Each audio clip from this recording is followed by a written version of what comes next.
Okay, we are broadcasting live from Naples, Italy. This is John Bennett, MD, head of neurosurgery. My video is what? That we have Icran strolling in. Conference. One. We will begin televising in a second. It's better to go to Slide Center because we have a live stream now. Oh, so how do I, which laptop should I use? Down there is the light by the auditorium. There is the slide, so you can slide post speaker ready. Bring the speaker ready then, and they will upload it. Yeah. Okay. Le potete prestare uno in modo tale che possiamo vedere, perché anche lui non ce l'ha. Grazie. I cannot use this laptop. Non so, io l'avevo qui, qualcuno si è preso. No, you have to go to speaker ready whenever. Can I just see if my slides are working? The video is working in your slides? No, ho capito, vediamo un attimo. Sì, no, sì, non c'è problema. Signal's lousy. What is?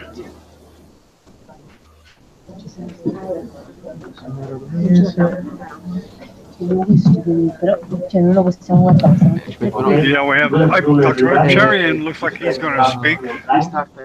Okay, I'm Rana. What? Rana. Hello, Andrea.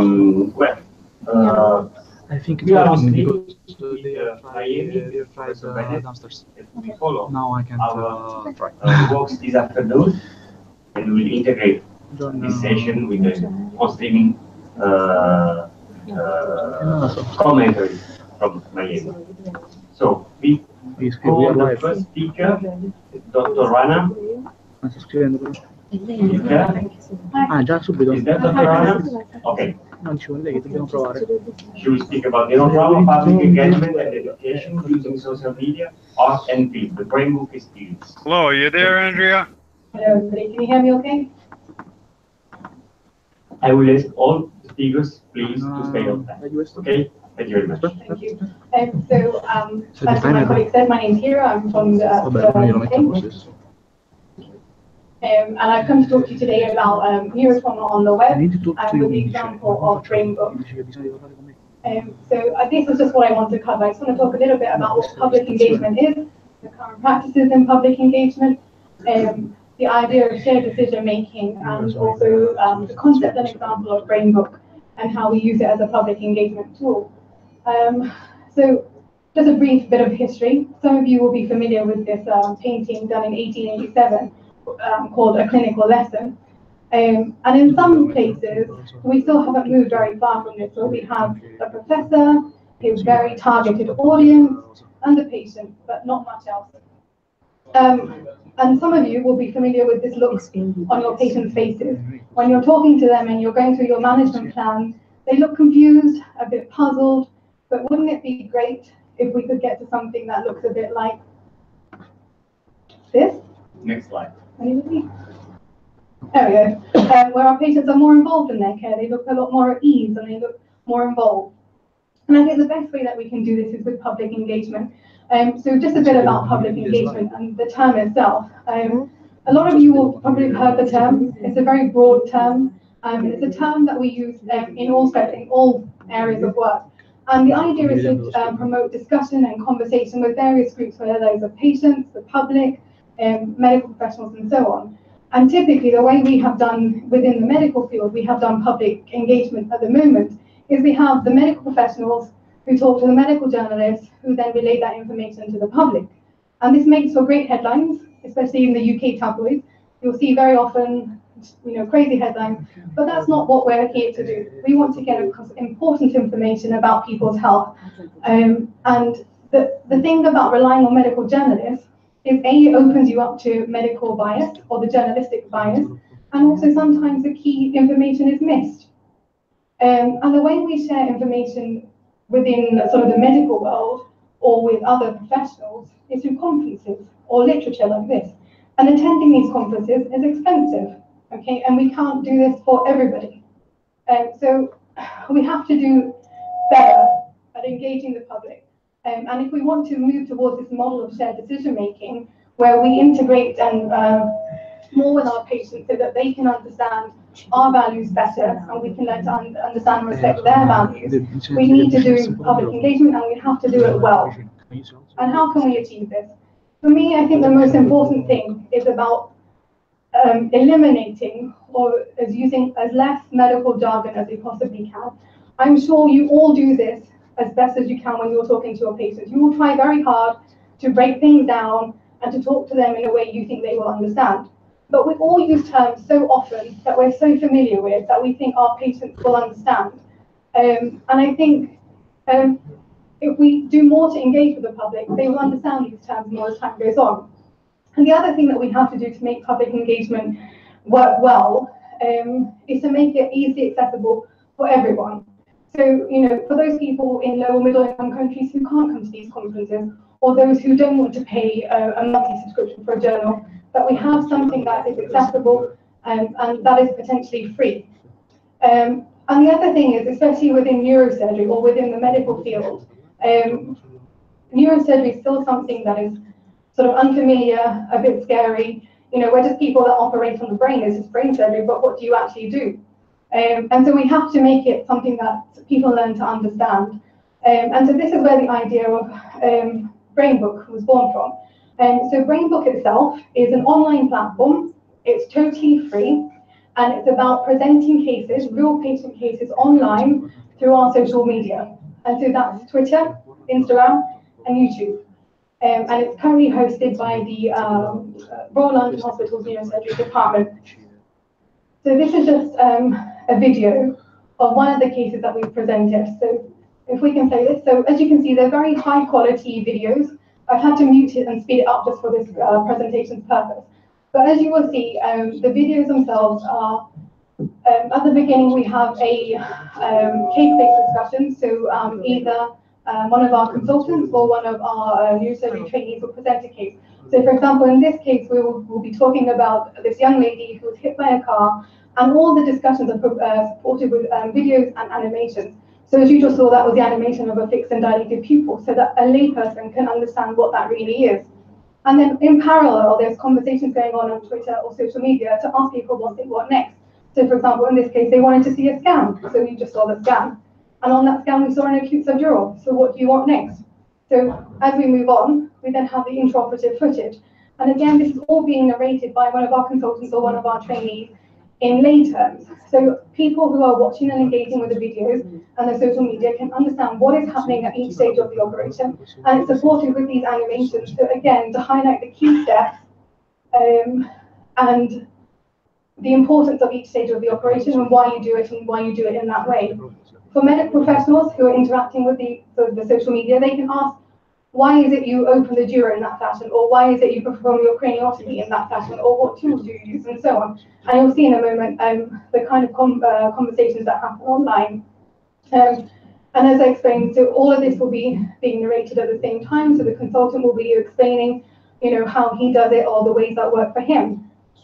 And as we move through the video, again, each step will be explained. We're coming to the end. And as the cases come to an end, there's a summary online and signposting of sort of key resources of information as you move along. If we go to the next one. And so this is just meant to be another quick video about the kind of stuff that you can see on Instagram or, okay, never mind. So in summary, so this was a case that we saw of the acute subdural. It was something that we did in collaboration with the NIH, our Global Health Research Group on Neurotrauma. So this case itself was presented over 3 days earlier this year. And what we saw was widespread public engagement across all of our social media platforms. So if we look at Twitter itself, for this one case over those 3 days, we had 106 tweets with over 43,000 impressions. What do I mean by an impression? That's one of those tweets making its way onto an individual's actual social media account, essentially. So that's, you can see it's a massive footprint that we're leaving behind. Inevitably, the most engaging tweets are the ones that show links or put sort of signposts to the medical illustrations or the videos. And this YouTube video, just within the 72 hours that the case was presented, had over 3,000 views. What's important to appreciate is that this is just in the time that that case is being presented. But as time goes on, these cases will, and as we present sort of more high quality videos, more cases, they will have a cumulative effect. So this video itself at the moment has over 9,000 views. And again, also on our Instagram, we again have quite a large footprint. So in summary, I really hope you guys feel that BrainBook is a novel and fantastic approach to public engagement. I really think it's a great way of engaging the public, especially with the visual element, because again, we try really hard to provide high quality content in a way that everybody can understand. I also think it's gone some way in just in its infancy to show you how that we can attempt to reduce some of these barriers. This case itself, the YouTube video, 10% of the views were from Brazil, which I think is fantastic, because I don't think a journal or a textbook published within 72 hours would have such a reach from its sort of home source. I also think something like this, or something like BrainBook, is a great way of engaging the public about clinical trials, because the more we engage the public about clinical trials that are running, the more that they will engage with those trials, the more people will be able to recruit, and the further we'll be able to benefit our neurosurgery research. If you've liked what you've seen, please follow us on Twitter, Instagram, and YouTube. It's very simple. I'm sure you all have a mobile phone. And my time is up. Thank you.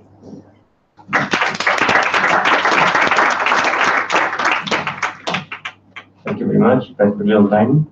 Any question from the audience? Okay. I have one question. Yes.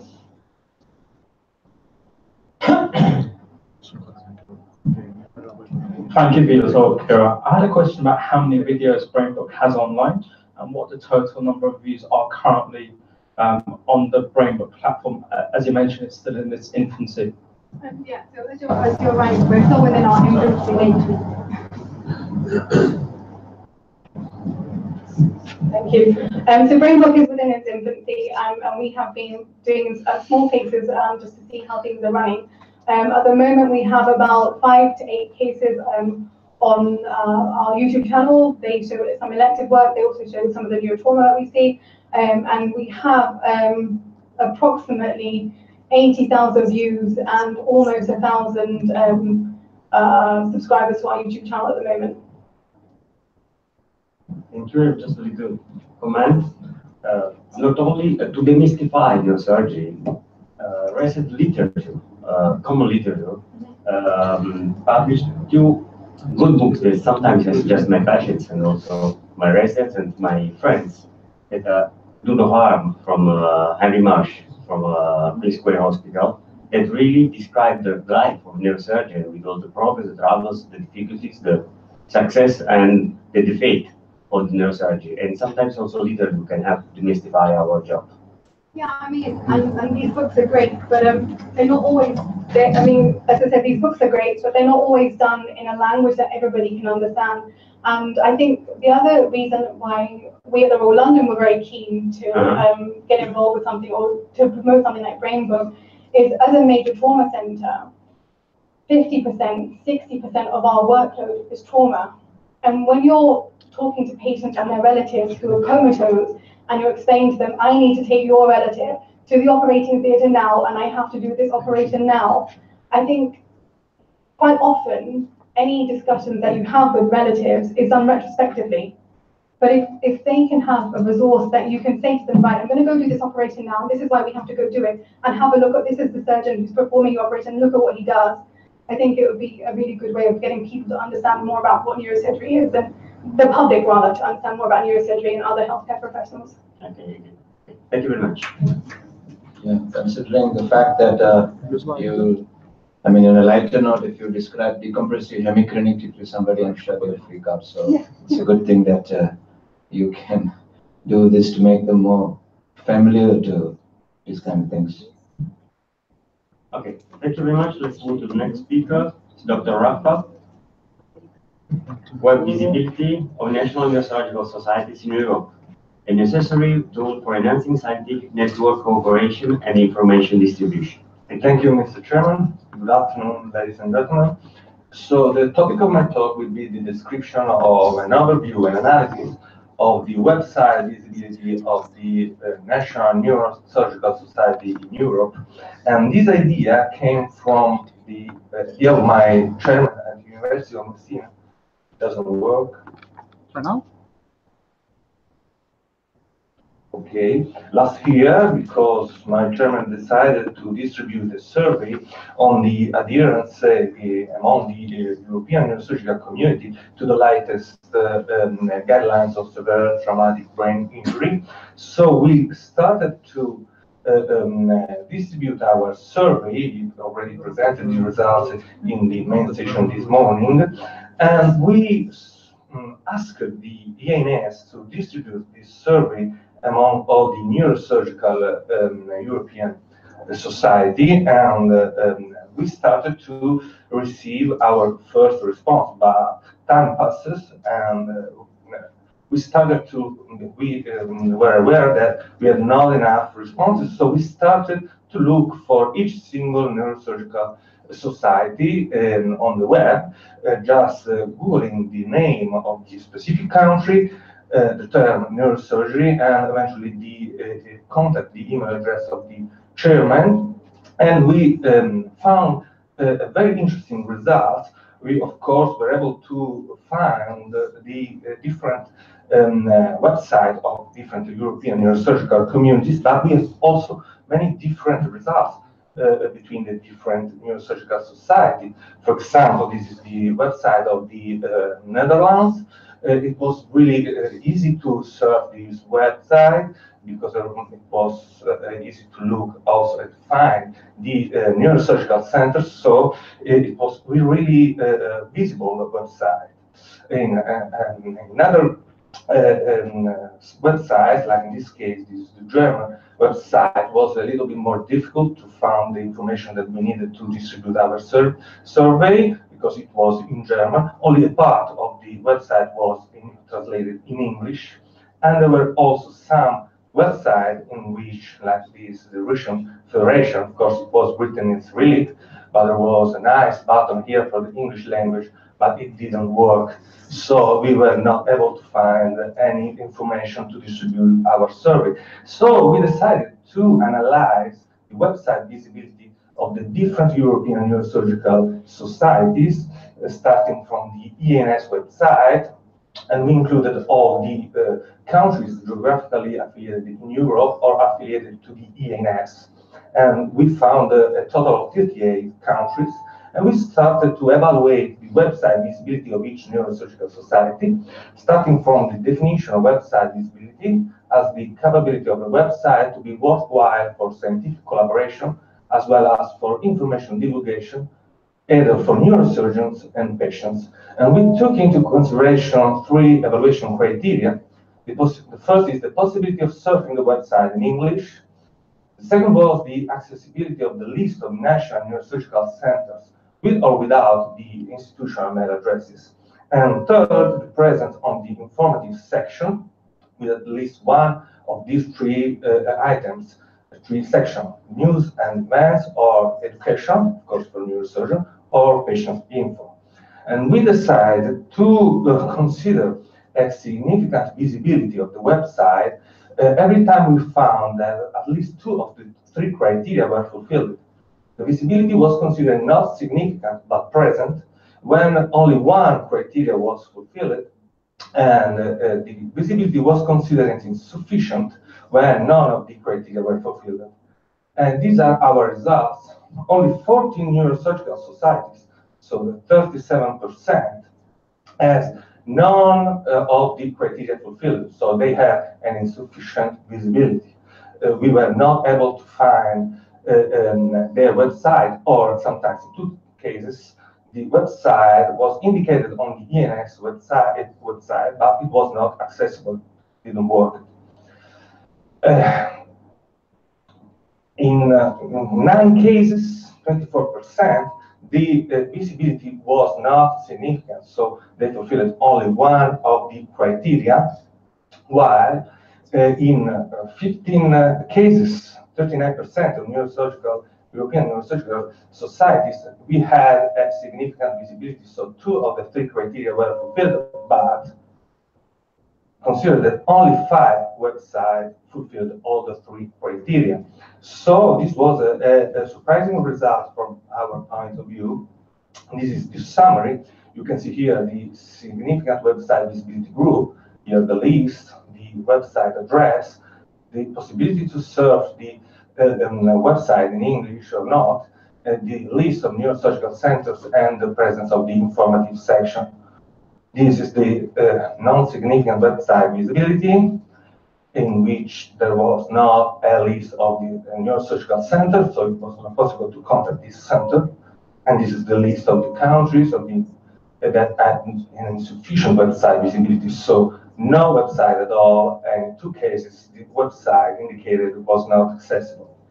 So, in summary, we were surprised from this result because if you look at this graph, the most important criteria that was fulfilled was the informative criteria. So, all the website, the societies included in the significant visibility group had the information section, and it was 78% in the non-significant group.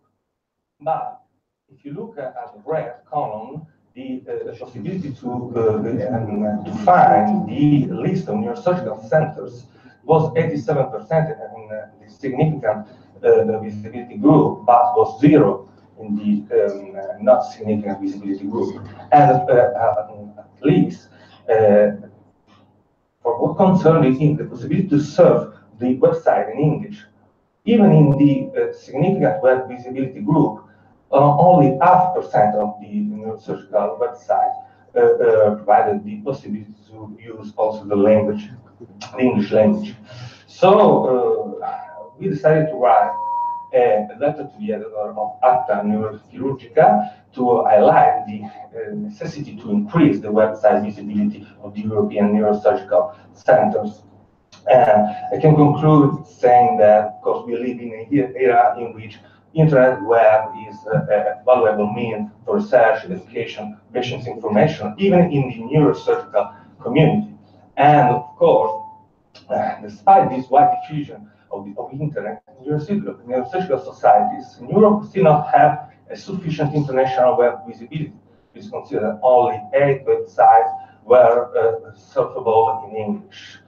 This is a great limitation from our point of view. So, from our point of view, increase the website visibility may represent a crucial stage to have the progression and the collaboration among the neurosurgical international community. And we think that the European Neurosurgical Society should direct their efforts in this direction, just to strengthen also the international collaboration. Thank you so much.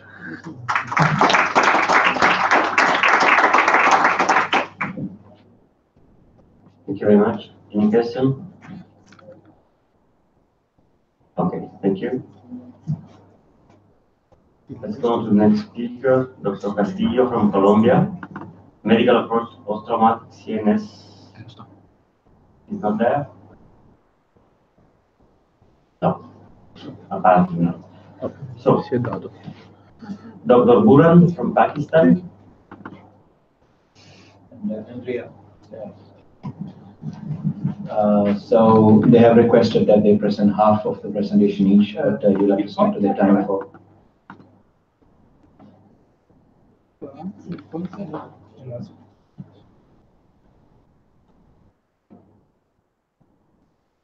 Che succede?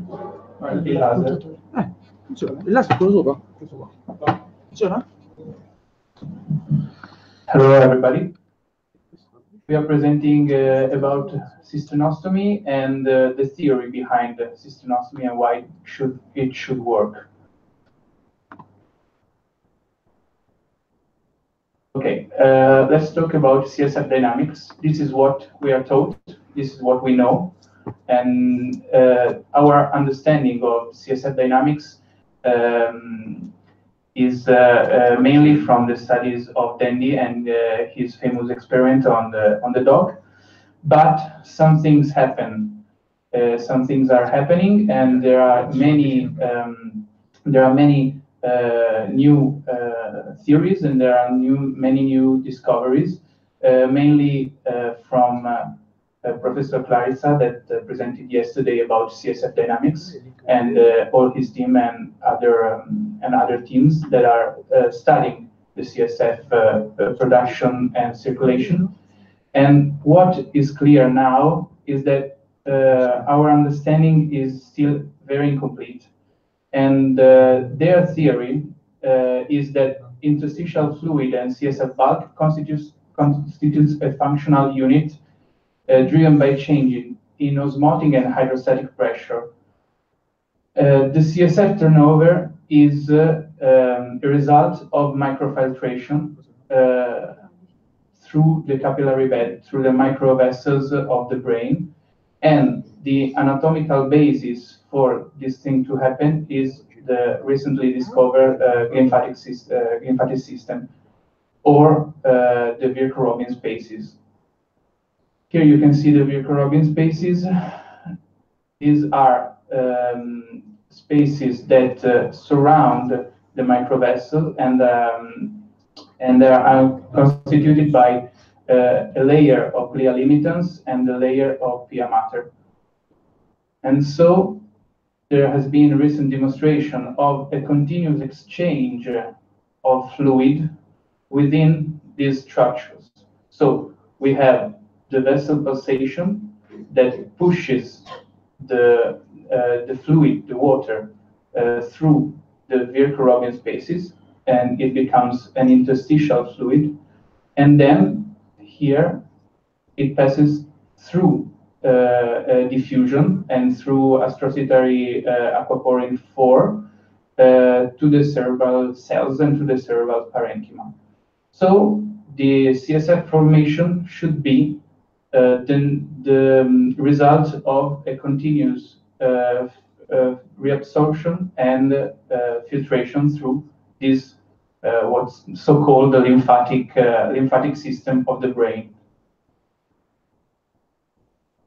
The Virchow-Robin spaces are basically the extension of the basal systems through the brain parenchyma, and in a physiological state, they play a crucial role in transports of water molecules and ions and other small molecules between the CSF, the microvessel, and the neurons.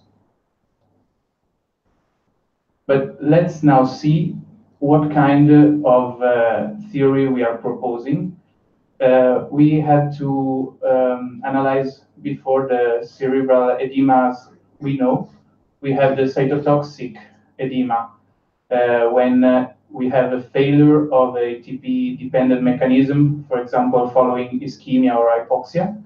And then we have the swelling of the extracellular space. The vasogenic ischemia happens when we have the breakdown of the blood-brain barrier. We have an increased permeability to water molecules, and so we have the vasogenic edema and then the osmotic edema. But the role of aquaporin 4. Aquaporin 4 are channels that allow the movement of water molecules, and they've been studied thoroughly in the last years, and it has been demonstrated that they have a role in the formation of cytotoxic edema and elimination of the vasogenic edema. So they have a mixed role. But let's see what we think happens when we have a traumatic brain injury. The traumatic brain injury damages the vessels inside the basal systems, and so we have a positive pressure. We have the pressure that rises inside the basal systems and is connected through the entire system that we just described. It is demonstrated that the aquaporin 4 are altered following a traumatic brain injury and are more polarized. They are in the former you can see that they are expressed on the astrocytic and feet surrounding the vessels. So we think that the CSF, because of the positive pressure caused by the blood, shift back through the Virchow-Robin spaces and to the cerebral parenchyma. The lymphatic system and the CSF circulation in these years has been described as very important for the washout of catabolism products. It has been implied in the sleep mechanism, and so the reduction of the CSF circulation and washout could be toxic for the brain parenchyma. And here we have graphic interpretation. We have the small vessel SAH. We have the aquaporin 4 that allows the shift back of the water molecules to the brain parenchyma. So we have the trauma, the subarachnoid hemorrhage. It doesn't work. Okay. The increased cisternal pressure.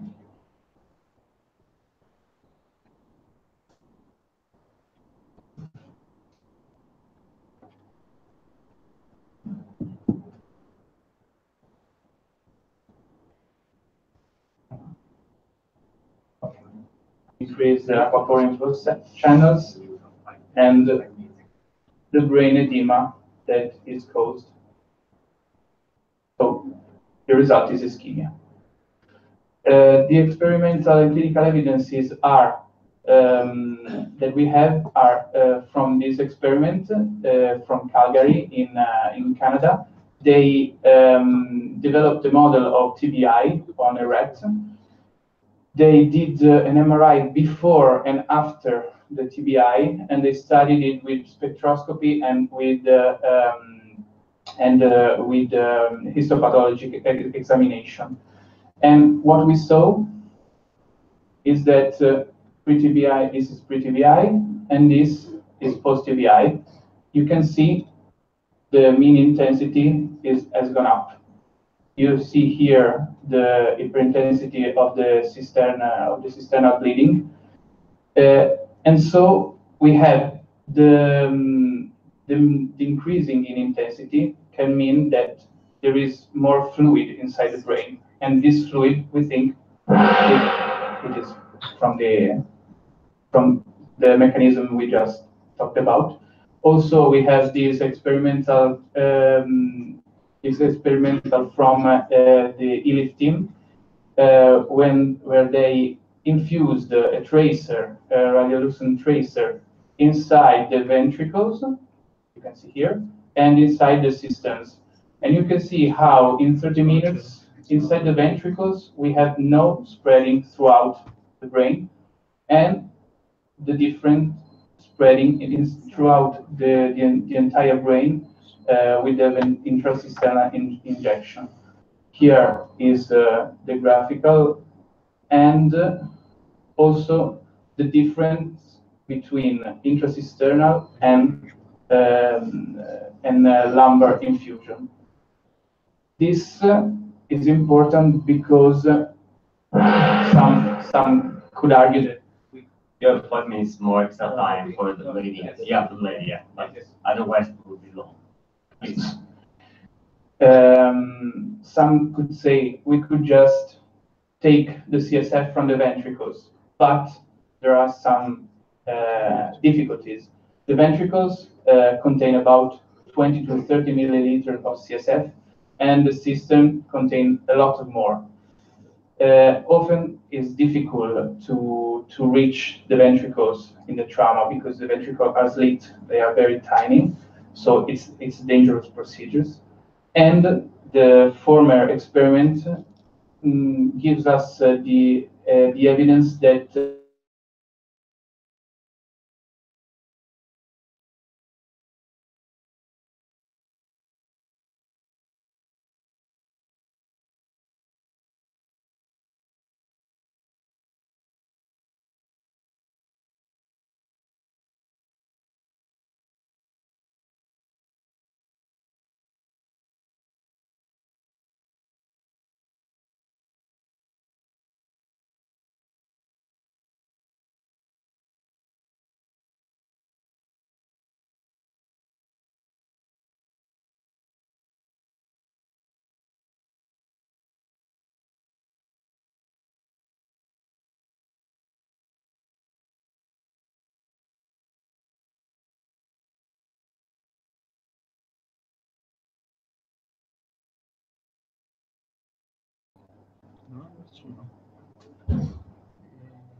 and was extubated in the next 48 hours. And 8 weeks later, the patient came back walking with a good GOS. So these are the post-op scans of this patient. The next case is a 39-year-old male who presented to us with a GCS of 6. He was intubated and had a severe temporal herniation, as you can see on the scans. These are the pre-op scans of this patient. He again underwent a cisternostomy, and after that, his post-op GCS was 15/15, and he was walking, talking. These are the post-op scans. And the picture of the patient with his consent. Another case, again, a 25-year-old male, GCS 7, right pupil dilated, and had a right temporal contusion and temporoparietal acute subdural. He underwent a small craniotomy for the STH, and there was severe brain swelling, and then we performed the cisternostomy. The brain was pretty lax afterwards. You can see the pre-op scan. And post-operatively, again, GCS turned out to be 15/15, but with the residual third nerve palsy. And these are the post-op scans.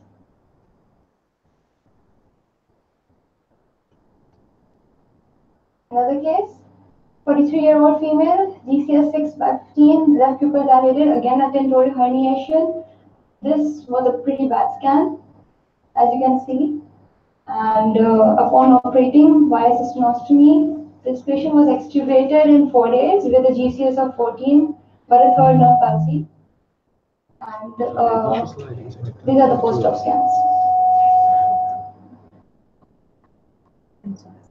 Fifth case, 33-year-old female, GCS of 4, and bilaterally fixed pupils. She underwent a cisternostomy,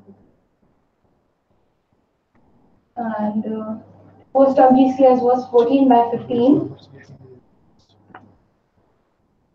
And this is how she was doing after 48 hours.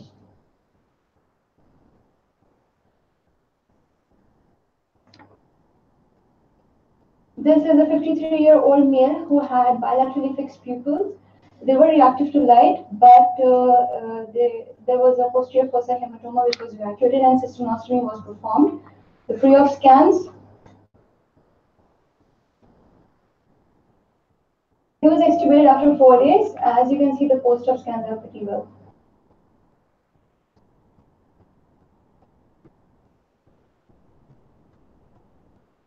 Another case, 30-year-old male, he had bilateral fixed pupils with a GCS of 4, and these are his pre-op scans. Oh, okay.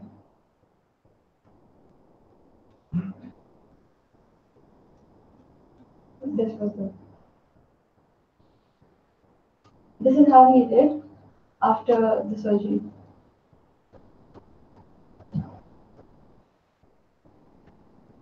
A 23-year-old male patient with a GCS of 4, left pupil dilated.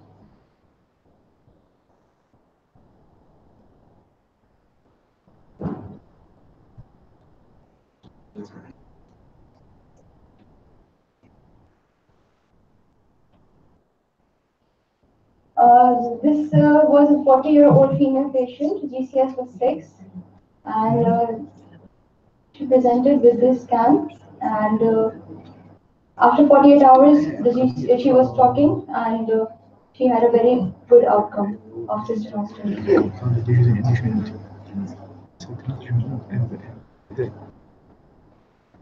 31-year-old male, GCS 8, left pupil dilated. Cisternostomy was performed on this patient, and his post-op GCS was 15/15, and these are the post-op scans.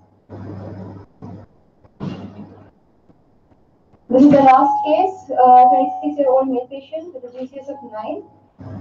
He had a left pupil dilation.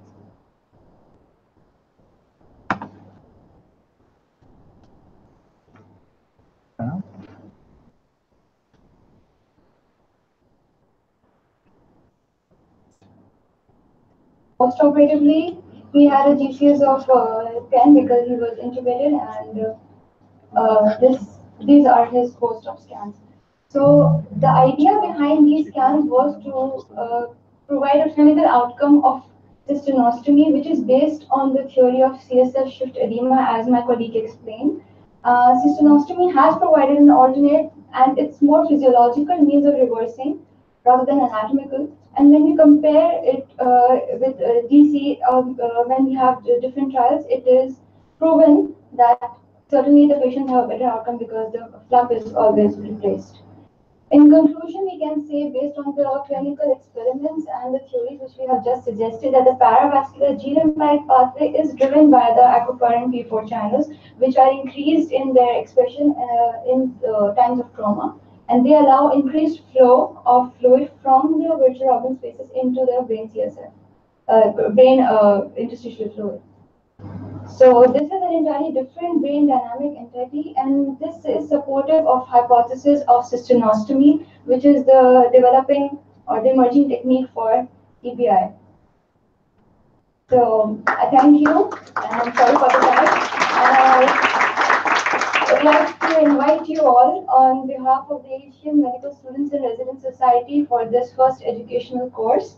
It's in Nepal at Noble Institute of Neurosciences. This is the place where Professor Cherian is. He's the director, and you're all welcome to join us here. Thank you.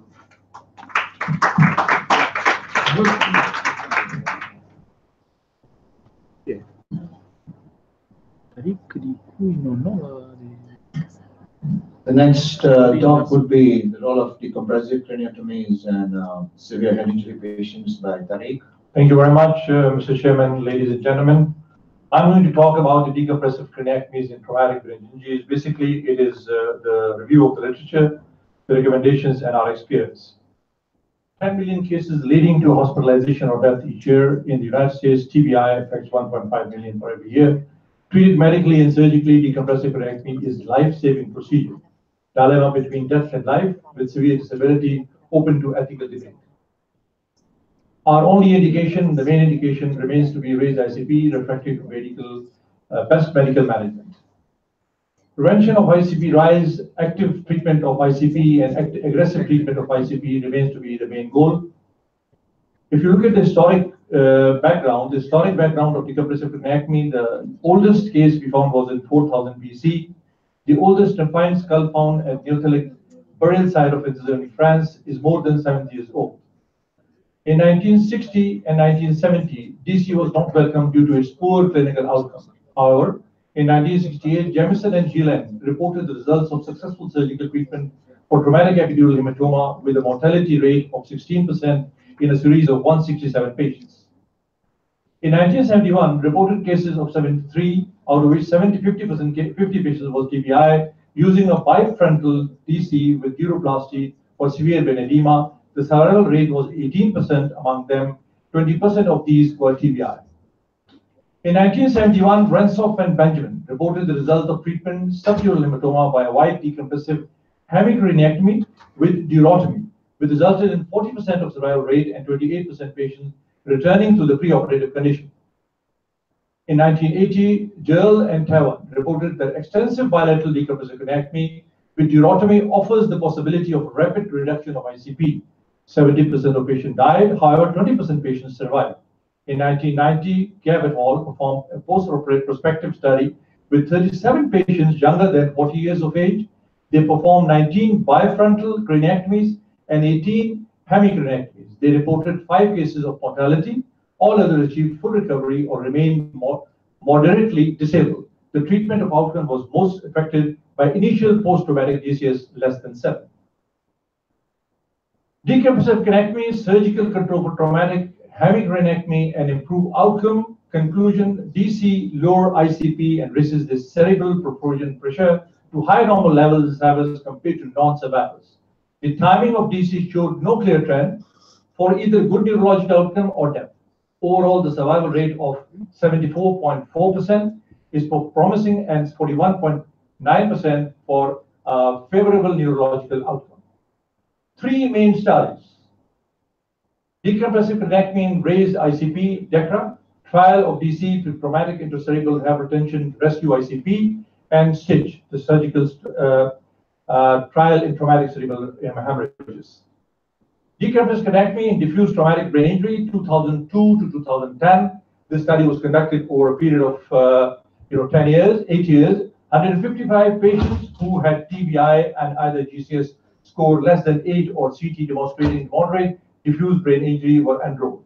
Patient with refractory ICP, ICP less than 20 mmG for 15 minutes with 1 hour period were randomized to 2 groups, and 72 patients performed DC plus maximal medical care, and 82 patients had maximal medical management, including barbiturate and hypothermia. This concluded the DC decreased ICP and length of stay in the intensive care, but is associated with more unfavorable outcomes. Criticism of DECA: uneven randomization of the patients, choice of surgical method, but only bifrontal DC without fat sectioning was allowed in DECRA trial, and as a result, the advantage of surgical treatment were not prominent. Refractory ICP in this trial was too low in pressure and too short in duration. It could not be sure it really reflect intractable increase in ICP. Absent standardized rehabilitation, long enrollment period less, concern of CPP are the weak points of this trial. Trial of decompressive craniectomy for traumatic intracranial hypertension, multi-center study, 48 centers in 19 countries. The randomized control study, named Rescue ICP, for 10 years, 2004 onwards, had 4,008 patients recruited between ages 10 to 65. TBI and refractory elevated ICP greater than 25 were randomized to undergo DC or receive ongoing medical treatment. Patients with bilateral dilated pupils, bleeding diastasis, devastating brain injury, brainstem edema, and brainstem injuries impossible for follow-up were excluded. This concluded, at 6 months, decompressive craniectomy in patients with traumatic brain injury and refractory intracranial hypertension resulted in lower mortality and high rates of vegetative states, lower severe disability and upper severe disability than medical care. The rates of moderate disability and good recovery were similar in 2 groups. Limitation of rescue ICP. Non-blinded clinical teams of care who cared for the patients were aware of trial group assessment. Large proportion of patients in the medical group underwent DC. 10 patients were excluded from all analysis going to withdrawal of consent or to lack of valid consent, and 7 more patients in the medical group were lost to primary follow-up. Long-term data on cranial reconstruction were not systematically obtained owing to the pragmatic nature of the trial. Did not examine the effectiveness of primary DC, which is undertaken more frequently than secondary surgery.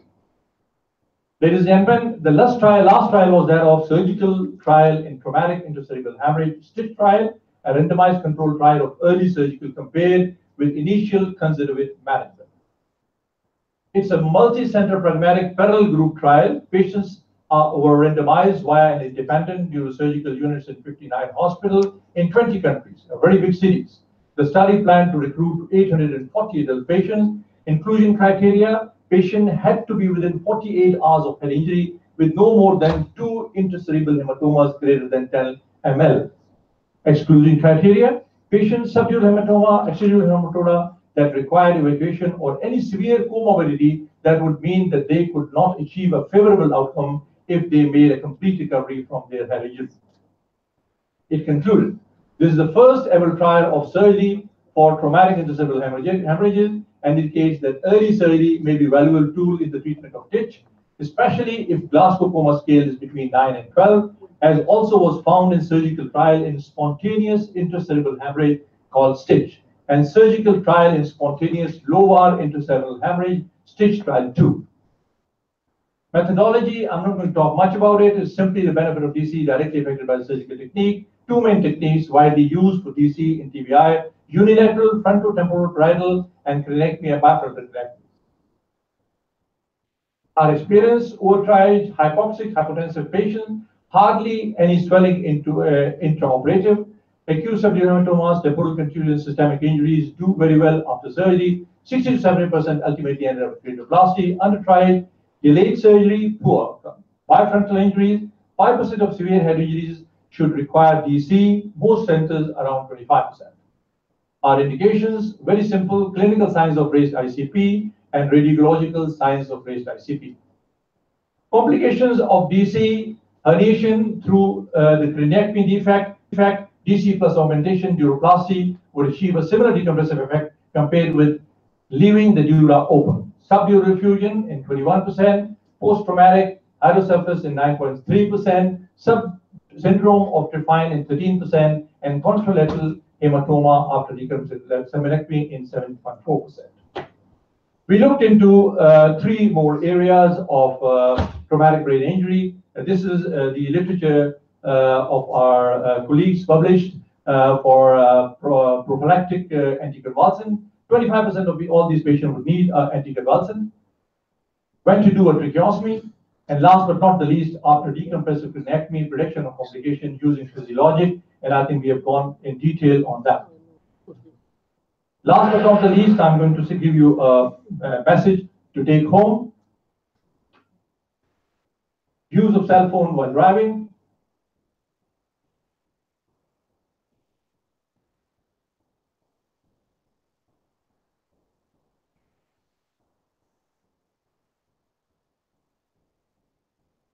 Roses that never reach their destination. It could have been for her mom, dad, or brother.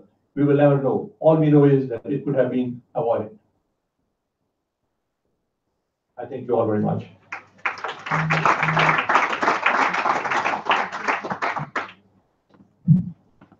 Thank you very much. Next speaker is Dr. Giammattei from Lausanne. Preliminary experience with cisternostomy, severe traumatic brain injury. They are going to have, the Swiss group is going to have 20 minutes, and then apparently the final sum up will be with Professor Roy. Yes.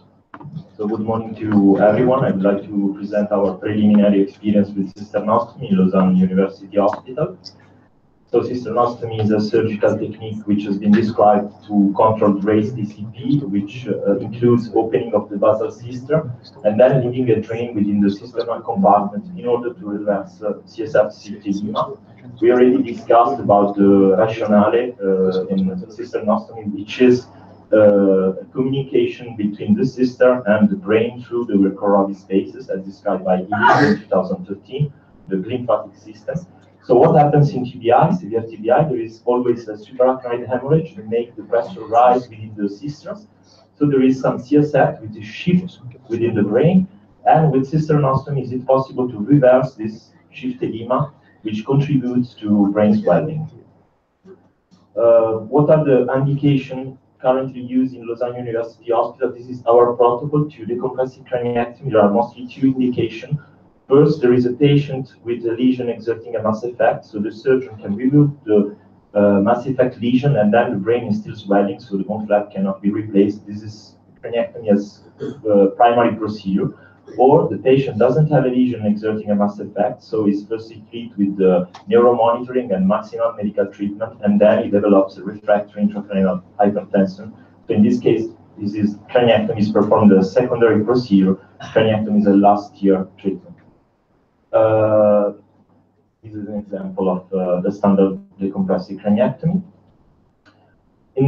We introduced the technique of cisternostomy in 2017. So how is it performed? We perform a trauma flap, as you see in the figure. The head is turned 30 degrees to the contralateral side. We perform an epidural sphenoidal drilling, normally till superior orbital fissure. The dura mater is open in a linear fashion to avoid all the brain to come out. And then the surgeon starts opening all the cistern. First cistern is the opticocarotic cistern, which is the easiest to reach. Then the brain normally becomes lax, and the surgeon could open the other neighboring cistern, including the Liljequist membrane. At the end, there is the lamina terminalis, which has to be opened to make the communication also with the ventricular system. Then the dura mater could be opened in a common fashion to address other distant mass effect lesion. And the drain is finally left within the cisternal compartment, and the bone flap is not replaced at the end of the procedure as our institutional protocol. So we wanted to compare the series of patients treated with cisternostomy to the historical series of patients treated with decompressive craniectomy, focusing on outcome, radiological features, and neuromonitoring, and of course complication. So we analyzed all the patients admitted to Lausanne University Hospital from 2013 to 2018, admitted for severe brain trauma, so GCS minor phase, with a follow-up of at least 6 months. We excluded patients with severe brainstem dysfunction or hemodynamic instability as polytrauma, and we included 14 patients treated with cisternostomy and 19 patients treated with decompressive craniectomy. They both groups had identical treatment protocols in intensive care unit. We classified the CT scan at admission using the Rotterdam score, and we calculated also the outward brain herniation according to the criteria described by Bruno, which are some criteria based on anatomical fixed landmarks to measure the outward brain herniation after the decompressive craniectomy. And of course, we analyzed contusional blossoming, new ischemic lesion, and hydrocephalus on the first postoperative CT scan. So the group 1, cisternostomy, it included 14 patients, mean age 52. Half the patients presented with unilateral mydriasis. Rotterdam score of 6 in the 42.9%. Rotterdam score of 6 is connected with a bad outcome normally. 9 patients were treated as primary treatment, surgery, and 5 patients because they developed a refractory intracranial hypertension. The group of decompressive craniectomy, 19 patients, unilateral mydriasis in 39% of patients, so a slightly inferior value in comparison to cisternostomy group. Rotterdam score of 6 in the 21% of patients, so it was minor compared to the cisternostomy group, and 9 patients treated as primary treatment and 10 as secondary treatment.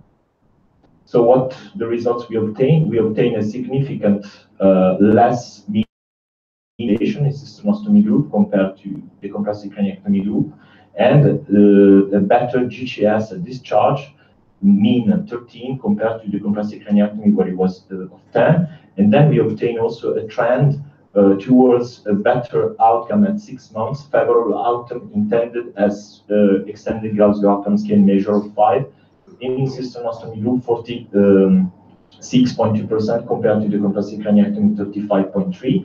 And we also obtained the reduction of outward brain herniation in cisternostomy group.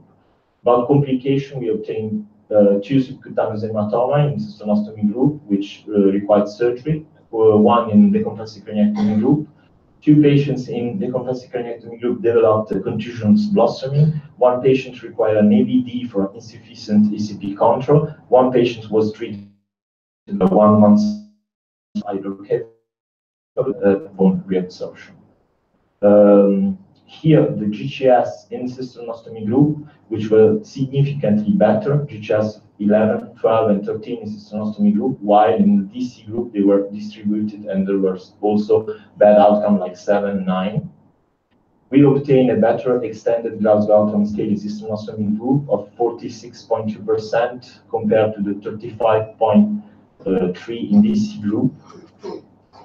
This is calculation of outward brain herniation. So you see the drain in the cisternal compartment. We calculated the outward brain herniation. It was less in cisternostomy group, 0.6 centimeter in average, and in 0.9 in DC group. And in DC, pure DC without cisternostomy, we obtained 2 contusional blossoming and 1 patient who developed hydrocephalus. Summary, if we compare the 2 study arms, which were homogeneous in respect to age and severity of trauma, in cisternostomy group, we had less ventilation time and better clinical outcome at discharge, which was significant, and the trend towards lower mortality, lower ICU stay, and better long-term clinical outcome, despite a higher percentage of patients presented with unilateral mydriasis and worse Rotterdam score in cisternostomy group. So I will let my colleague, Dr. Simon, continue talking about neuromonitor. So to complement the clinical outcome detailed by Dr. Giamatti, I was interested in getting the multimodal cerebral monitoring data of the same series of patients of Lausanne. So, like Dr. Giammattei said, we had 14 patients in the cisternostomy group and 19 patients in the DC group. Just for an introduction, we use 3 modalities: an ICP sensor, a microdialysis catheter, and PDO2 monitoring. This multimodal monitoring is part of our protocol in Lausanne. So we analyzed the lactate pyruvate ratio, which is a marker of changes in the redox state of gels, actually, and brain glucose. And as I mentioned, we also analyzed the ICP and the PDO2. Just to remind you the normal values, this is an article of our laboratory in Lausanne. As you can see, the LPR ratio is usually around 30. The glucose is around 1, more than 1. We usually say that less than 1 is a marker of bad outcome. Okay. For the methods, we have actually measures that are taken each hour. They are recorded on a software which is MetaVision. The FiO2 was kept at 100%. The mean arterial pressure is also monitored, and we used a basic student t-test to make comparisons. What is important to say is that there was a subgroup, like Dr. Giammattei mentioned. In the cisternostomy group, 10 patients became primary surgery, and 4 patients had a secondary surgery, meaning that they had multimodal monitoring before the surgery. And also in the DC group, there was this subgroup. This is why we could actually record some pre-operative data in those patients, and this allowed us to make comparisons and to see how they evolve over time. We actually used 2 time points, 6 hours after surgery and 48 hours after surgery. So this is just an example of monitoring of one patient that was taken from an article written by my colleagues. And as you can see, that there is the red. This is surgery. So we take 2 time points, 6 hours after, because during the 6 first hours after surgery, the nurses are putting the catheters, are making the recording start, and so on. And 48 hours after surgery, because the days pass and all the data, we have more missing data after a few days, so we took 2 time points to do the analysis. The results were quite interesting because first we looked at ICP, and this was highly significant. In the cisternostomy group, the ICP was lower than in the DC group, and this effect was significant 6 hours after and 48 hours after surgery. PDO2, this was significant 6 hours post-operative, not 48 hours, but we had a lot of missing data there, so maybe that's why.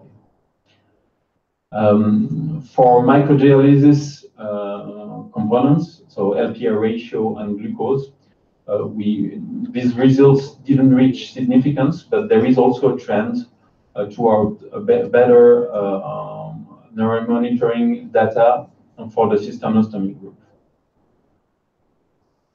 as you can see. One more important result, main result, was that for the cisternostomy group, actually only 2 patients required postoperative osmotherapy, mainly hypertonic saline. In the DC group, most of them required them. So this was also one of our main results. Just this to say that more or less 150 ml were drained per day in the cisternostomy group. The location of the probe we also looked at, it was quite the same, meaning in the same hemisphere or the contralateral hemisphere. So in summary, for the neuromonitoring data of our study, there is a positive effect of cisternostomy. The ICP was significantly lower. There was considerably less use of osmotherapy, as you saw.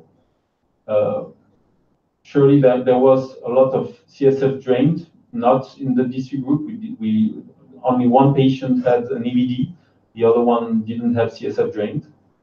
PVO2 was higher in the cisternostomy group, and there is a trend towards higher glucose levels and lower LP erection. So I let now my professor, Roy Daniel.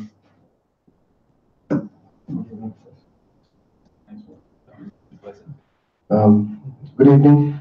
I'd really like to thank Corrado and the organizers of the meeting for giving us this opportunity to present our preliminary data with cisternostomy, and my colleagues who have already given you all the data.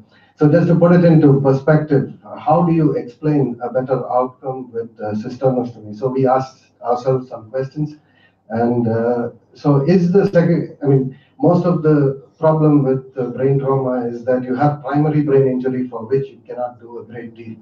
The focus of treatment is essentially to prevent secondary brain damage. Now, based on a lot of discussions and a lot of feedback we have got from reviewers who have looked at our articles, is that how can you be sure that the efficacy of cisternostomy to prevent secondary brain damage is related to the CSF shift edema? And you have to look at literature at least in animal models in which there seems to be a clear correlation of the effect of this. However, does cisternostomy reduce it? It's difficult to say. It needs to be proved in the future in clinical practice. There is some animal data that's coming out which says that subarachnoid hemorrhage impairs brain parenchymal CSF circulation, but in an acute setting, it's very difficult to document this in patients. So that's something that we need to think about and to prove in the future, maybe with some form of radiological means. A lot of people also said that maybe cisternostomy is working because you're draining the CSF. Yeah, of course. We are draining quite a lot of CSF. In some patients, we drain up to 250. On an average, it's about 150 ml per day. And we do that for about 5 days. And primarily, it's related to the fact that we are opening the lamina terminalis, we are opening the membrane of Lilliquist, we are communicating the systems, and you're communicating the ventricular system and then draining it out. So if it is related to CSF drainage, it's a good thing, and that's essentially the point. Can you do this kind of CSF drainage in decompressive craniectomy? Honestly, I don't think so. EVD is a very difficult process in a tight brain, and when you do not have access to the cisterns, draining this amount of CSF, in my view, is almost impossible if you do not do the cisternostomy. And that, I'm sure, is the experience with all the people who treat severe brain trauma. We're not talking about moderate. You have to imagine that this whole group is severe brain trauma. So for moderate, it's a different thing. So you may be able to drain the ventricular system, but certainly for a tight brain, it's very, very difficult without a cisternostomy. So the answer is, it's likely to be related to CSF drainage, but that's not the only reason why cisternostomy is superior. There are others, as you can see. Is the effect of cisternostomy that we see in clinical practice, we think it's better? Is it related to the reduction of brain herniation and deformation? And there's a lot of literature coming out now from patient data. Look at this group which studied, I mean, this image shows you different patients coming down. And they looked at the strain levels and water content in the brain tissue. And what you see in red is what happens to the brain that's coming out. So essentially, the brain that's coming out and which you think is saving the life of the patient is actually, you're losing that part of the brain. And you have contusional blossoming, you have strains, you have all kinds of things that happen in that brain. And maybe that's the reason why these patients do not do all that well.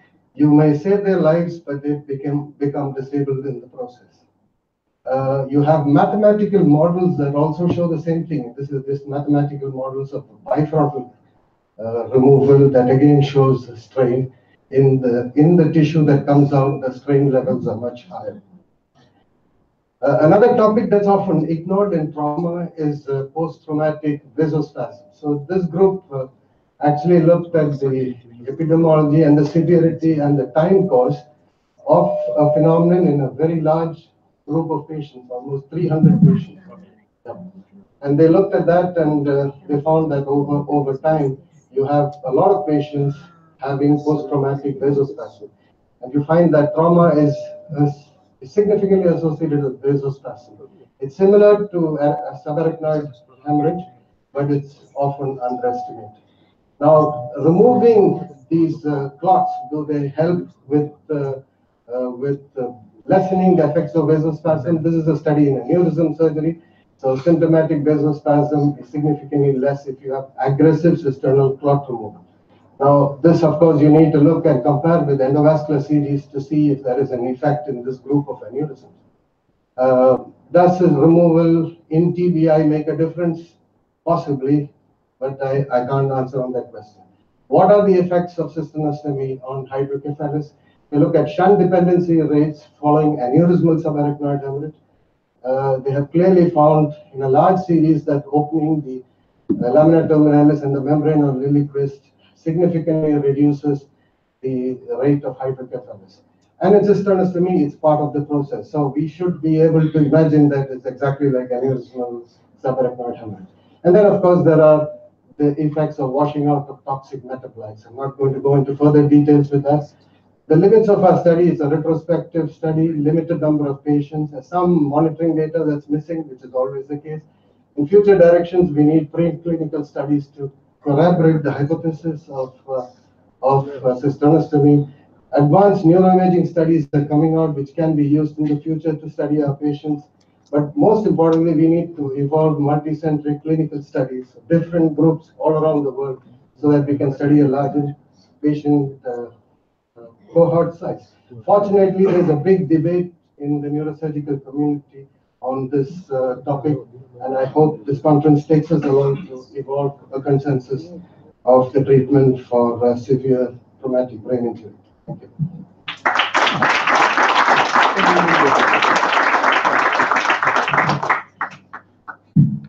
Thank you very much.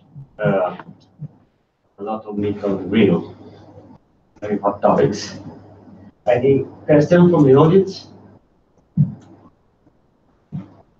Okay, some questions. Yeah, please. I have a comment, and during my experience, I usually put a subdural drain routinely.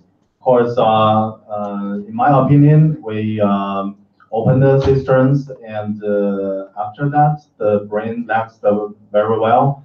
So I think put a larger diameter drain, like a 12F drainage, is enough and more safe.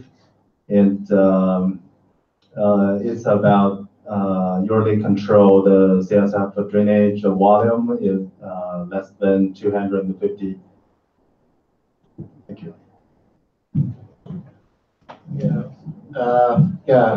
Going theoretically, what you say is correct. After cisternostomy, maybe you could put a subdural drain.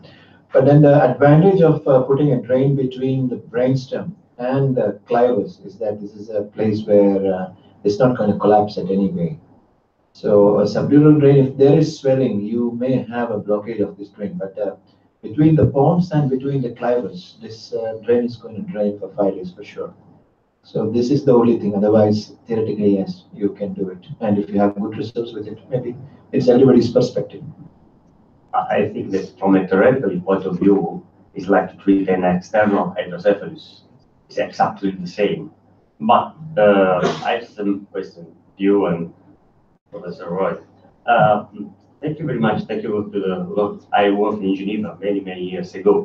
And I appreciate your faithful idea of to measure. But I think time is to start a randomized control study. That's the only way we have to prove the efficacy of the treatment in medicine. That's of course.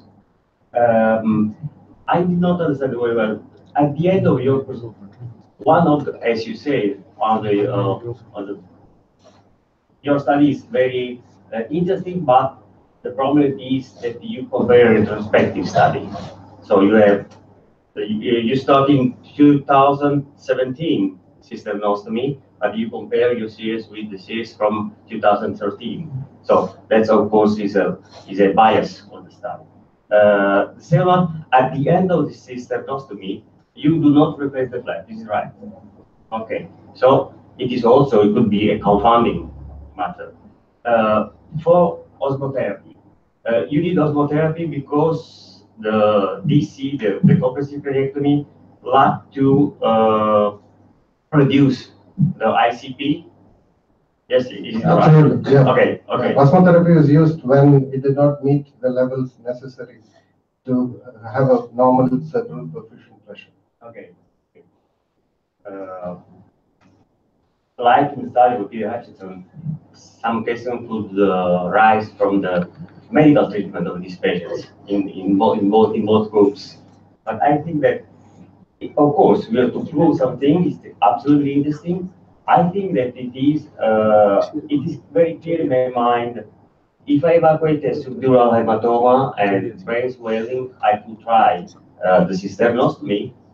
Many years ago, Torkelsen first described the internal cisternostomy with the cisterna magna, and yet not a lot of success at the time. But anyway, I think that this kind of surgery is a demanding surgery. It does not mean that we do not have to do, because also vascular surgery is a demanding surgery. We have to be trained to do vascular surgery. But of course, maybe the numbers are different. You say this morning, everybody of us has to be ready to operate an aneurysm, but probably the number of aneurysms are not so high than brain trauma. So there are many problems to face. But I think that it's time to demonstrate in a scientific manner the viability of this technique. Okay? Any question? Yes, of course.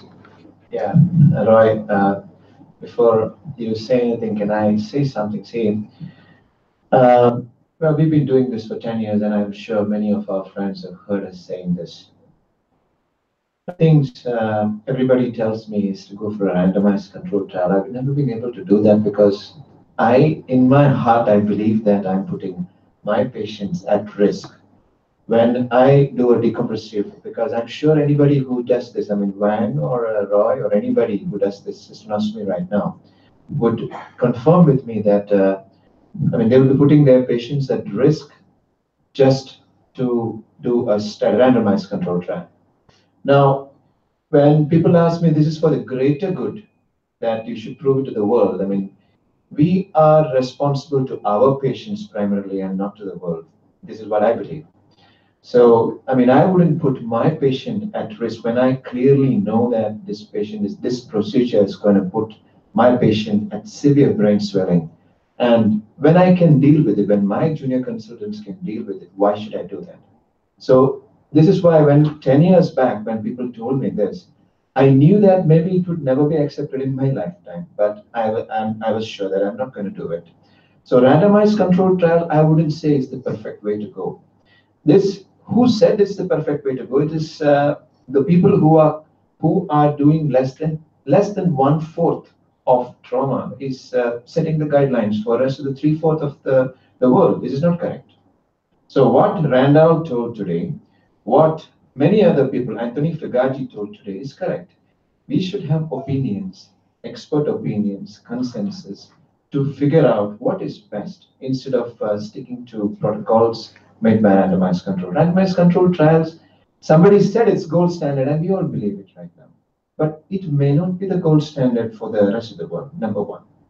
Number two, what he said, it is a time for a trial, for sure. I mean, there is no way you can convince the scientific community without a trial. But then this trial necessarily doesn't have to be a randomized control trial. It could be a prospective trial where we go ahead and say that these are our results. We've done decompressive hemicraniectomy for 100 years. We know what the results are. We don't need to do it again to figure out what the results are. We know what the results are. I mean, we are, frankly, to be a little bit insensitive, we're building a vegetable market instead of a cemetery. This is what we're doing with the decompressive hemicraniectomy. So we know that we don't have to do it again and again, and the results are not going to be different if you do the same thing again and again. So we could do a prospective trial, and we could say that these are our results with cisternostomy, and we know that these are the results of hemicraniectomy. So the only way may be to compare historical series of decompressive craniectomy, or those who are still stubborn enough to do decompressive hemicraniectomy. Their series we could compare with cisternostomy and slowly change. Now, I'm sorry that I'm being a bit harsh on this, but the thing is, it's 10 years now, and every one of us who's surgeons, he says in a subdural when the brain is swelling, we would open up for sure. I mean, I would open up too. Anybody would open up the cisterns. Anybody who's done aneurysms, they would open up. And again, it's a demanding surgery for sure. But as he correctly said, is there an excuse for not opening cisterns in a WFNS grade 5 aneurysm? You will not be able to do the aneurysm at all. But the most shocking thing that we find right now is most of the guys presenting about trauma are not really doing the trauma. This is the thing. The most senior neurosurgeons who are talking on trauma are not really doing the trauma. We all are guilty of that. Because we need to, if you are on call, and if you don't go and do trauma, and you just collect data from the residents and present your data, it's not the correct thing to do. Okay. Thank you. Much things to discuss about. But anyway, next speaker, Dr. Sipanis from Greece. Sipanis? Sorry? No, Moustakis. Nicholas Moustakis, sorry. Outcome following the decompressive craniectomy due to severe head injury, a case series study. Greetings. I'll talk to you about the trial we performed about the outcome following decompressive craniectomy due to severe traumatic head injury. Trauma still remains a very common cause of mortality and morbidity worldwide. TBI is one of the most serious, difficult to manage and mortality associated types of trauma. It is also associated with many functional and social consequences. Poor outcome is mainly due to intracranial hypertension, which causes cerebral hypoxia and ischemia. Decompressive craniectomy has been shown to control ICP and thus reducing mortality. It also has been found to reduce the length of stay in the intensive care unit. However, the matter is still controversial because the reduction of mortality comes at the cost of survival with severe disability. The question still remains if there is a subset of patients who obtain benefit from surgical decompression. Some prognostic factors have been proposed in the literature, and some of those may help in the decision of performing the DCE. Our main goal was to analyze the outcome of the decompressive craniectomy and find any correlation of these prognostic factors that have been proposed.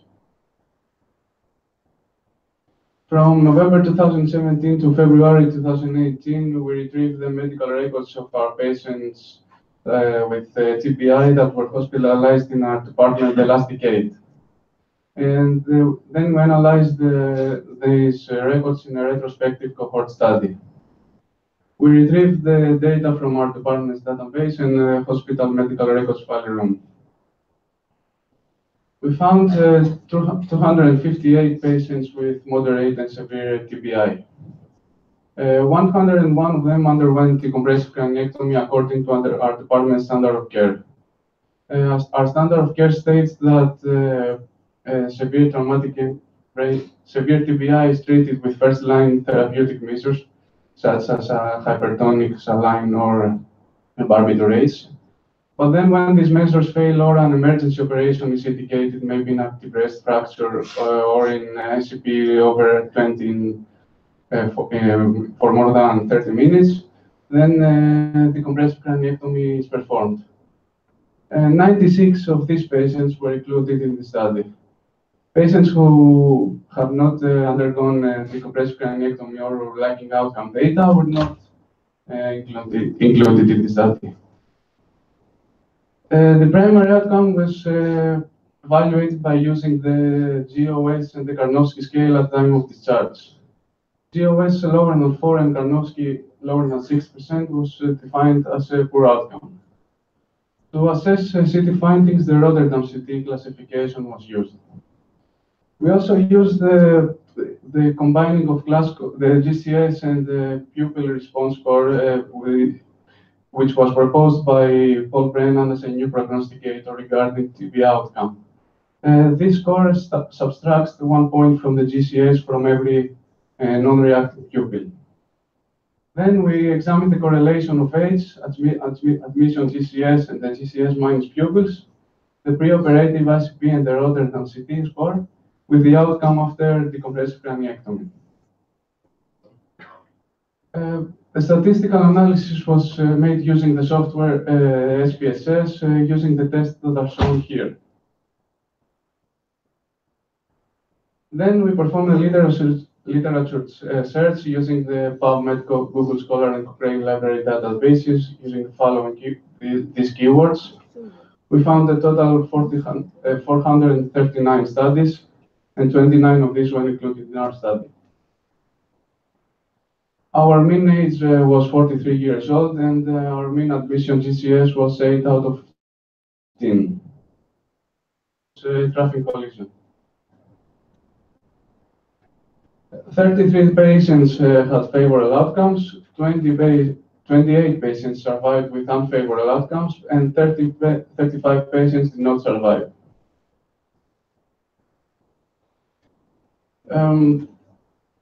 We monitored the ICP in 69 of these patients. Our results show that ICP was controlled by decompressive craniectomy, most of them, but due to some lack of data, no further statistical analysis was performed here. Younger age was associated with better functional outcome and also higher survival rate. Higher GCS was also associated with a better functional outcome and higher survival rate, admission GCS. Higher Rotterdam CT score was associated with higher mortality.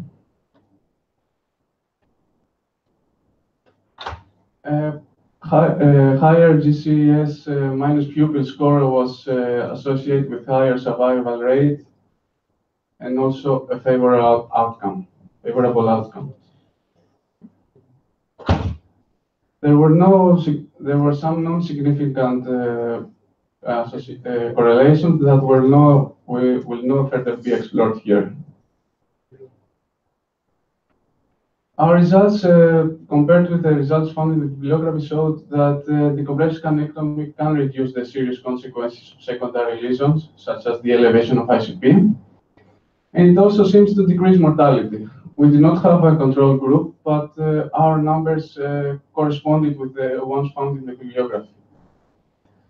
Younger age and higher GCS in almost all of the studies, including ours, were found to be highly associated with the survival rate. And the Rotterdam CT score had a high prognostic value regarding mortality in accordance with the bibliography. In contrast with the bibliography, our results showed that the preoperative ICP had no significant statistical association with the outcome. This could be because the ICP was treated immediately after it was discovered. The GCS minus pupil score was not only useful prognosticator regarding mortality, but also regarding the functional outcome. The existence of some limitations was inevitable. This is an ongoing trial, so there is still lack of data regarding the late functional outcome. So the extended GOS is not included in this presentation. And also, due to the retrospective type of the study, there was still lack of data for some of the patients. In conclusion, the survival advantage of decompressive craniectomy in this trial was translated to both dependent and independent living. The reduction of mortality comes at the cost of an increase in the number of survivors with severe neurological disability. There is no doubt that more trials and meta-analysis are needed to be performed, and the prognostic factors should be taken into account by clinicians and family members. I would like to thank one of our colleagues for his help with the statistical analysis. Thank you.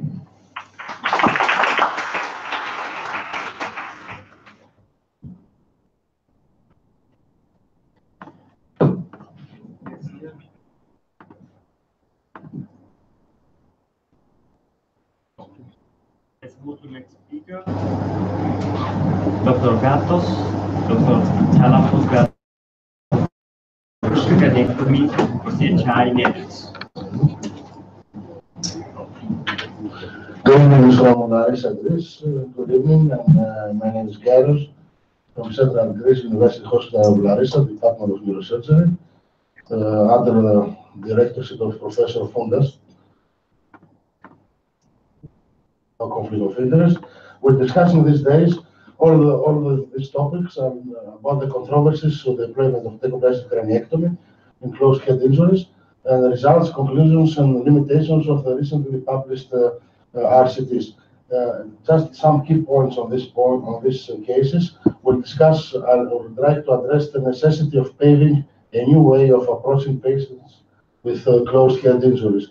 This is our enemy. We forget that decompressive craniectomy is used for refractory intracranial hypertension that is lethal in most cases. So decompressive craniectomy is used for a patient who is likely to die if nothing else happens. Besides refractory intracranial hypertension, the other enemy is the persistent vegetative state. That's a common situation and very challenging situation. Beyond humanitarian and ethical aspects, the socioeconomic burden is enormous for all of the whole health systems, and the health system of my country too. 120 years decompressive craniectomy is with us. No history because everybody started at this time of hour. I just want to remind you this paper from back in the 90s from Hanover Group. They're the first guys that reported 58 febrile club goes 4 and 5. But if you study a little more, you'll see that no patient over 50 years old was included in this study. So I won't bother you with this. You know everybody what we're talking about. This is a famous paper, Ground for Surgery for Brain Edema. We'll talk about outcome. The outcome ranges from 15 to 70% of good outcome. This is a picture of a typical frontotemporal parietal craniectomy. This is a picture from Professor Servadei that I stole. I don't know. A couple of years back, he came to our hospital and gave a very nice talk. And he talked about a panacea for increased ICP. Panacea is a remedy for everything benign, for everything that's wrong. From then Servadei reported his 500 cases of decompressive craniectomies. From then, this point of view, we are very competitive and a fantastic doctors. So we perform decompressive craniectomies for everything, for almost everything in the pathology. I don't know if that was the case. So where we stand now for the outcome, as my professor stated in the morning, it depends on the age, on other concomitant injuries I've used, genetic profile, that's the modern case, and the biomarkers, comorbidity and chronic medications. Craniotomy. In the last years, we discussed about the typical frontotemporal parietal. As Servadei reported, that we mean 9 different craniotomies and craniectomies with or without dural incision, and 22 reported craniotomies in the literature. We speak about the typical frontotemporal parietal or the bifrontal with bridge or without bridge. At last, this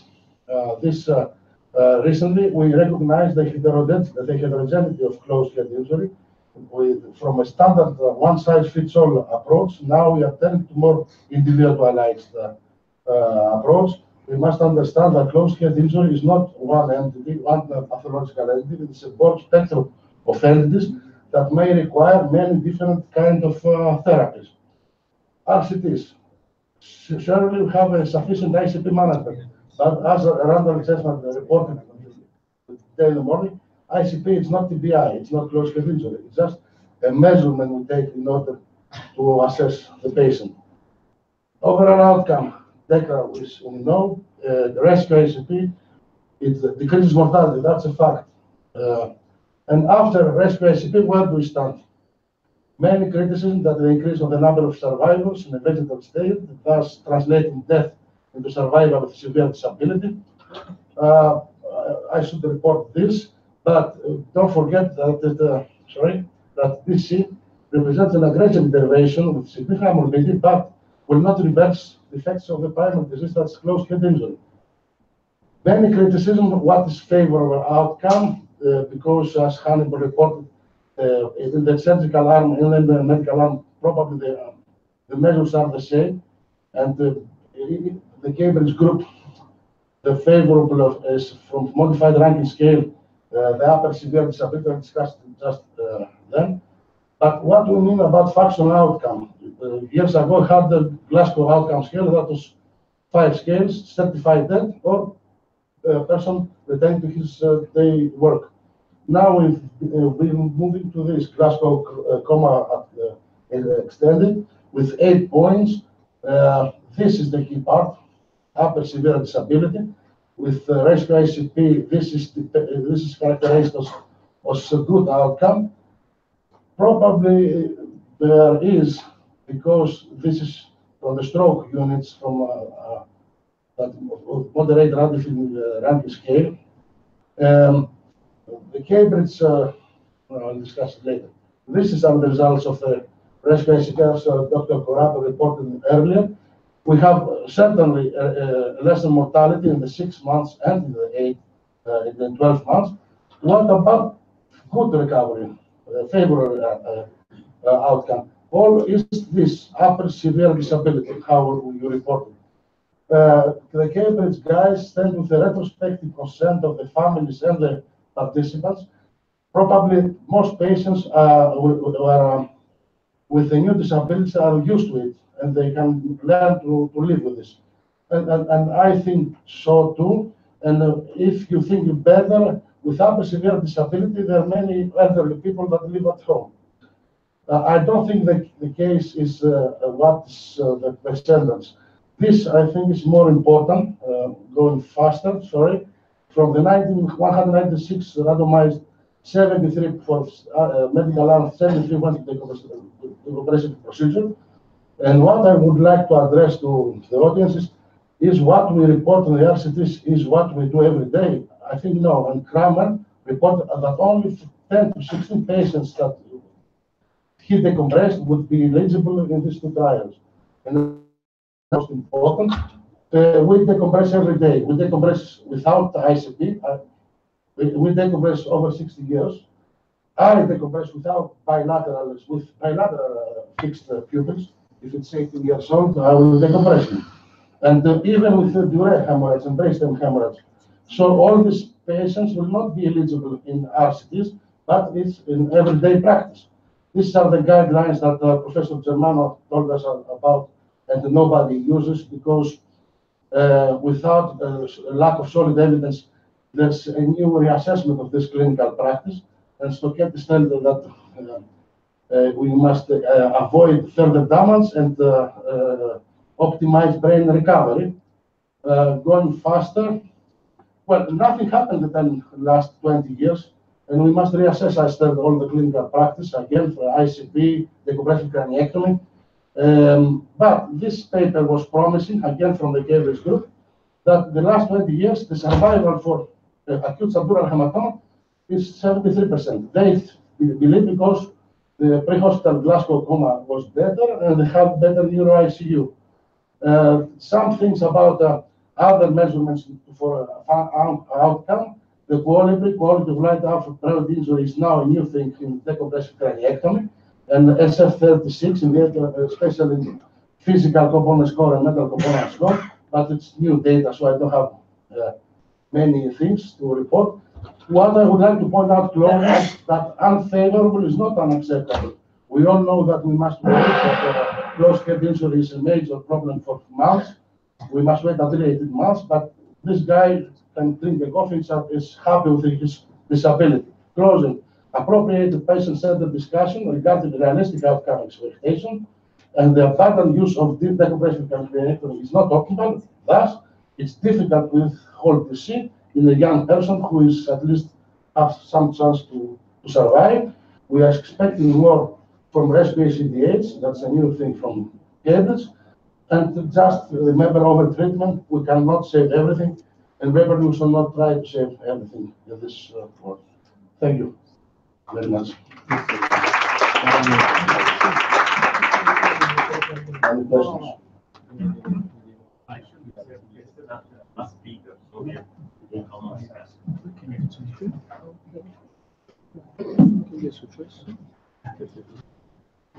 Please welcome Dr. Johan from China.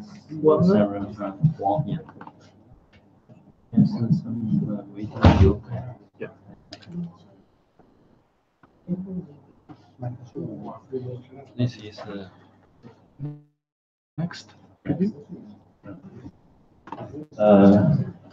Good afternoon, everyone. I'm from China. My presentation is Cisternostomy for measurement severe traumatic brain injury. This is a normal revolutionary surgical procedure. My presentation has a 5-part. And now, the first cisternostomy is novel technology that incorporates technology over scope-based and macrovascular surgery by opening the basal cisters to atmosphere bearing pressure. The technique could decrease the intracranial pressure due to backshift of the CSF from the solar burn to the cisters through virtual space. This cisternostomy is founded by Dr. Cherry, and she has doing this surgery for 10 years about when some that 500 patients and made good result. And last year I have attended Dr. Cherry's neurosurgery conference, and actually this Chinese expert also do the same surgery in 1995. The same cisternostomy, they had reported 22 cases after clear the hematoma, and then they open the basal cisters and the drainage for 5 days. This patient have good result that reduce the morbidity. This is our classical CSF circulation theory. Actually, the formation of cerebral fluid nearly 100 years. There's some interpretation and misinterpretation. At 2020, this paper have reported the gleam ventricle system. This system is a perivascular pathway facilitating CSF flow through the brachium and clears the interstitial route. This is a gleam ventricle system and the perivascular. This is our interstitial fluid and through clearance. It has reported that the gleam ventricle system reduces activity by 60% after experimental TBI, thus critical to the delay of brain edema formation. This is Dr. Cherry's CSF shift edema. CSF. CSF shaped edema. And so use this cisternostomy, we can avoid the breast swelling in the operative. This is a surgical procedure at the first sphenoid pyramid drilling and orbital meningeal band is seen, and then cut inside the dura, we can lift up the front lobe and expose chiasma cister and insert this around, and then inside carotid cister acronoid, and then here between the optic node and the carotid space, we cut linequism. After communication, cisternostomy, we drainage, use a drainage catheter for 5 days. Cisternostomy communication one, we strain out the pyramid, is draining until the orbit meningeal band is free. And the class B is use a herniated patient. When patient herniation, the temperature is inside to lateralize the temporal lobe, and thus we can reduce the ICP. This is cisternostomy word because cisternostomy our trauma in renal have a new era. This is last year in India Neurotrauma scientific program.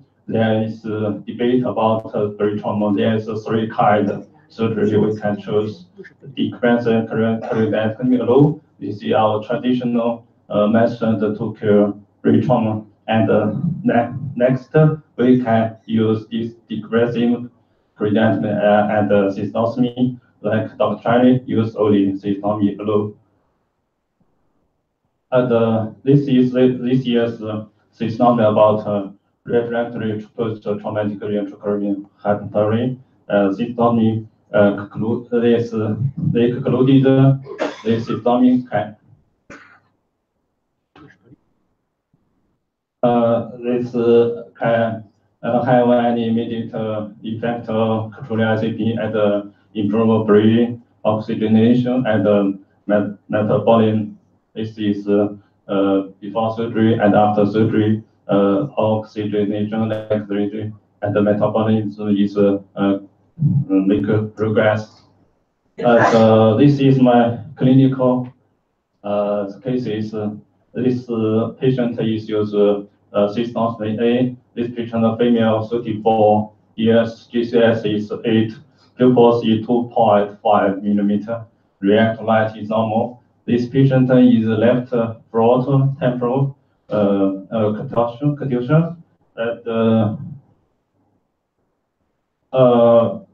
Before surgery, I insert ICP monitoring is 41.5 mercury, and I cut incision dura, lift up the frontal lobe. We can expose the chiasma cister, then the incision acronoid, and then we can insert the carotid cisters and incision arachnoid.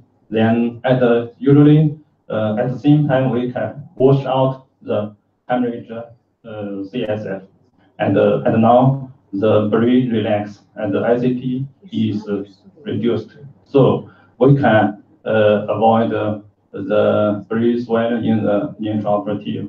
Is and now we can see hemorrhage CSF, a lot of the same SF, and we can sanction the CSF, and now the brain ICP is low.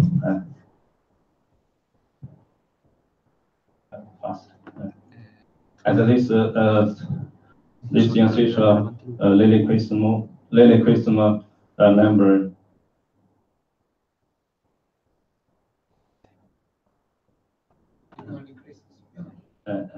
This is the next day's CT scan. The patient can follow some commands. At the 3 months follow-up, this patient MSE score is 30 and MRSS score is 1. They able to perform all the usual duties and activity. This is patient 2 with Cisternostomy. And this patient CT scan and this patient pupils is 4 millimeter, no react to light, and this ICP is high. We cannot get basal cyst easily, so can use Cisternostomy. You have to go next. Next, okay. This patient is the next day's CT scan and sedation. Sedation for 1 week. After stop sedation, this patient can follow commands. At 3 months follow-up, MRC is 4. This patient cannot unable to work without assistance and unable to attend the body needs without assistance. And the Cisternostomy represents a valuable option for treatment of breast volume. This approach is gaining acceptance in many centers worldwide and need to apply this technology and report more outcomes. It could be from a promised surgical technique by itself or as a complement to decompressive craniotomy. Thank you. Thank you.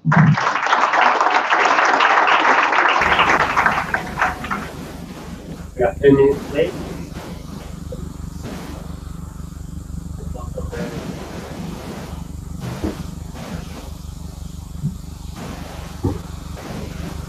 I'm not sure whether you can go for the whole thing from like the manufacturer having a terminalis network or into physical program.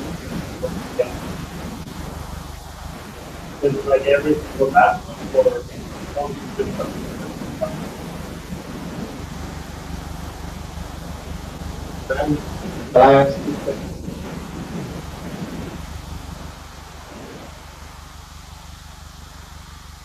And the first example is communication. I get use copy and use the I and get into so system. And usually I fix open the picture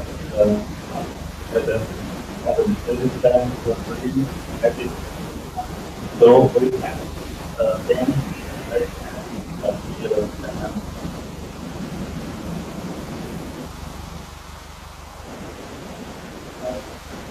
so what we meant was that once you open the hospital system and the brain becomes flat and no more, you don't see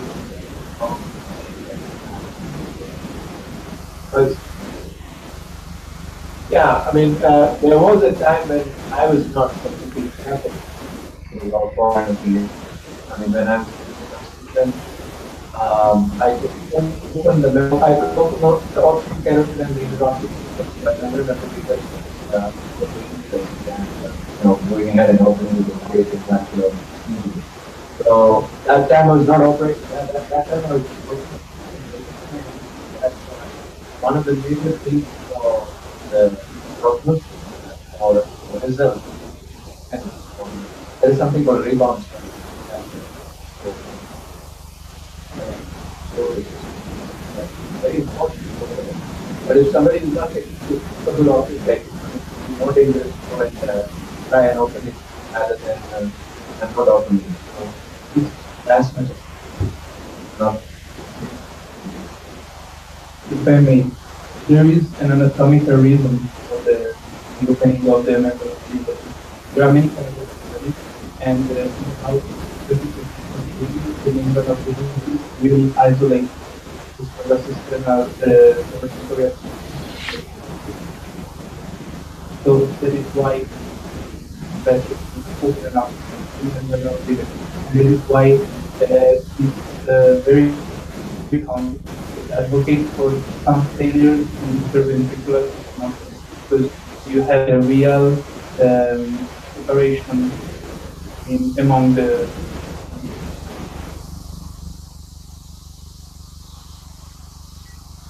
Okay, it's not a question, it's a complete question.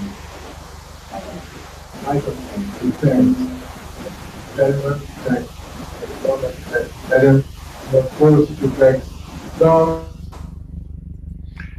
Hello, I have Corrado. Can you hear me okay? Session. Yes, it's okay. Yeah, we hear you, John. So I think it's a good conclusion. We start this morning in the plenary session, and after we continue with the daily life, with the daily experience of each one that have experience about decompressive craniectomy, have experience about cisternostomy, and I think that this is the future. For me, the revolution is not just one technique. The revolution is to compare our experience and to define which is the best experience for which patient is better, if decompressive or if cisternostomy. I think that the revolution is to talk together in a room and to talk together with the world. So thank you very much.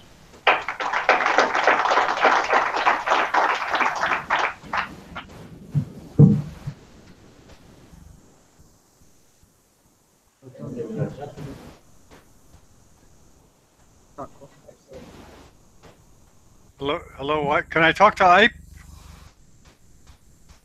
Would it be possible? Maybe. Can I talk to Ike?